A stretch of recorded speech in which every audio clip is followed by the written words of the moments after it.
backdrop to all of this is, of course, the pandemic and lockdown, with many schools and indeed pupils still struggling with catch-up. Even with what's come before, it's still well short of what the catch-up czar, Sir Kevin Collins, said was needed, 15 billion, and he quit when it didn't arrive.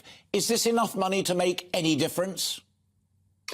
Well, good afternoon. Yes, I think it is. And I think that the fact that Rishi Sunak and Jeremy Hunt, as you said, Alistair, prioritise both health and education, particularly schools, obviously, in what was a very tight economic situation, a difficult autumn statement, should be a great encouragement. I think it's an important statement about the importance of education and skills. We haven't really heard enough of that, I don't think, from the government over the last few years, perhaps for understandable reasons, thanks to the pandemic.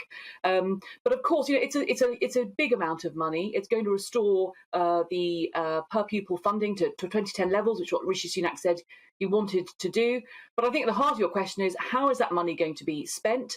And I think that obviously the big demand is going to be making sure that schools have got wage pressures like everybody else. They've got increased energy bills. So I think probably, you know, teachers up and down the country, head teachers, chairs of governors, will be thinking, actually, I've got this money. How do I make sure that, yes, I can pay my bills, but also that actually the money is going into the right places to really equip our young people for the economy of the 21st century. As a former education secretary, and you and I have talked about this, we did a brilliant Q&A session at Surbiton High School some little while ago.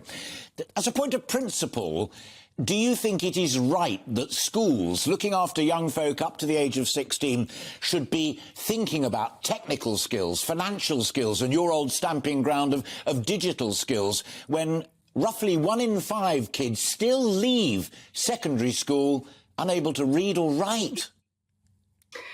I do, because actually the thing that schools do brilliantly, but it's always a struggle, is trying to find what's going to unlock the motivation of a young person to learn, to take on board what they are doing in school, and to think about the future.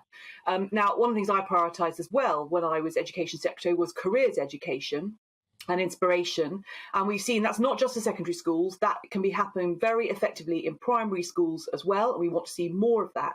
So I think all of those skills, you know, we have seen obviously improvements in reading and writing and those basic skills, but it is about finding. I always remember going to visit, I think it was Rolls-Royce, met a group of young secondary school, mostly male pupils, who wasn't until they'd gone to the company and they'd seen what people did in the company, they said, now I understand the maths that I'm being asked to do in school. So I think putting these in context is really important. And look, digital skills are vital for the 21st century, that confidence in digital. We've all had to get more used to digital over the last few years.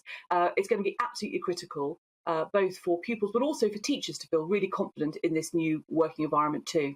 Yeah, it seems to me the final point, and then I'm going to ask a general view overall about the autumn statement, but it seems to me at the heart of this all, and you know, Sally and I have got 4 children, and I know that your mum as well, it's about ambition.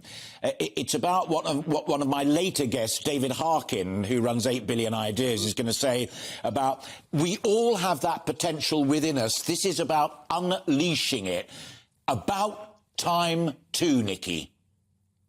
I entirely agree. And as I said, one of the things is that, you know, in 2010, when we came in, hopefully during my period as Education Secretary, I mean, I think education is a huge opportunity for the country, for the pupils, for the Conservative government to talk about. You know, if we get education right, it absolutely unleashes the talent that we have in this country to help us to be successful, productive and world leading in so many different sectors. And you're absolutely right. It's about that inspiration. It's about lighting a flame within somebody, about learning for the rest of life, actually being curious. I also talked a lot about character education. Schools are phenomenally important.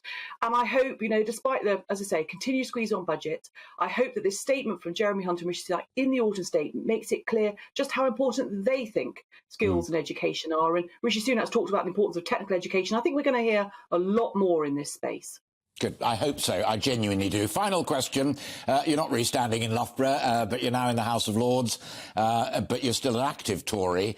How despondent were you after that autumn statement in terms of its lack of ambition, heading into 2 years of recession, no growth until the other side of the next general election?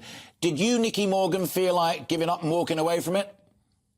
Absolutely not. And I wasn't despondent. I was relieved that actually Jeremy Hunt and Rishi Sunak are getting a grip on the economy.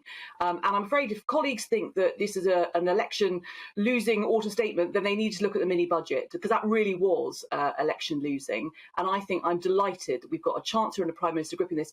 People should look at the last paragraph of the Office of Budget Responsibility report. And this talks about the UK is facing its third global shock in just over a decade. So yes, of course, there are issues in the UK, but we are facing, inflation caused about by a pandemic, energy crisis caused about by the invasion of Ukraine. We have got a difficult period ahead of us, but I think we've got a sensible plan for tackling it. And so I think from my conversations on doorsteps, now and in the past, actually what people want to see is some honesty at the top about what the challenges are. And I think we saw that on Thursday.